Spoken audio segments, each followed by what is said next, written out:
আলাইকুম ভিউয়ার্স, আশা করছি আপনারা সবাই ভালো আছেন। আমিও ভালো আছি। এই যে ক্যামেরার সামনে সুন্দর ট্রেটি দেখছেন, এই ট্রেটি আজকে আমি রিসিভ করেছি। তো আজকে ব্লগ শুরু করা যাক। পকোড়ার জন্য চিকেনটা ম্যারিনেট করে নিয়েছি। চিকেনটা ম্যারিনেট করে কিছুক্ষণ রেখে দিব। তাই থেকে কালকে একটি পার্সেল এসেছে, কিন্তু কালকে আমি খোলার সময় পাইনি, তো আজকে এই পার্সেলটি আমি আনবক্স করব। দেখি আমি এটা মানে সেল প্রাইসেই পেয়েছি, দেখা যাক কীরকম সেল করেছে। Let's see. এটা যেহেতু এমনি আছে খোলাই যাবে, জাস্ট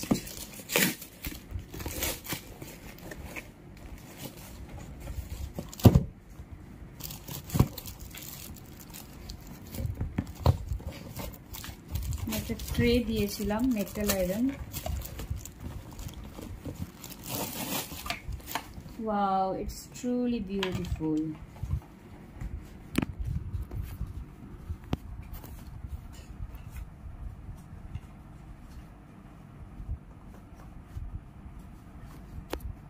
সত্যি খুব সুন্দর।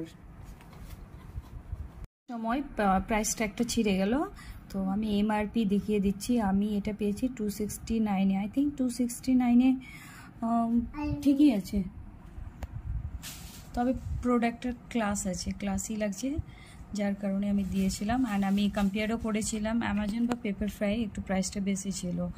তো পেপারফ্রাই অনেক সময় হট ডিল বলে মানে একটা ইয়ে আছে, তো হট ডিলে অনেক কিছু জিনিস রিজনেবল প্রাইসে ভালো পাওয়া যায়।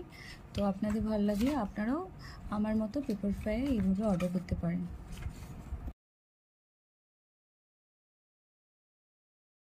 এটা এতই সুন্দর যে আমার আজকেই ইউজ করতে মন করলো, তাই আমি নিজের জন্য যে পকোড়া বানিয়েছি বা বানাচ্ছি, এখনও বানাচ্ছি, কয়েকটা হয়েছে। আর এদিকে আমি মিল্ক টিয়ের জায়গায় রেড টি নিয়েছি। মিল্ক টিকে অনেক সময় গ্যাস হচ্ছে, প্লাস আমার একটু গলা খুসখুসের কাশির ভাব আছে, তো আমি আজকে লং টি আর আদা দিয়ে চা খাচ্ছি।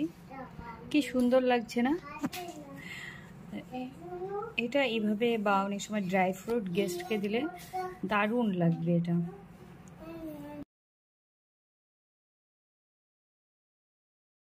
ভালো লাগলে অবশ্যই লাইক শেয়ার কমেন্ট করে দেবেন। তো bye bye, tata, take care.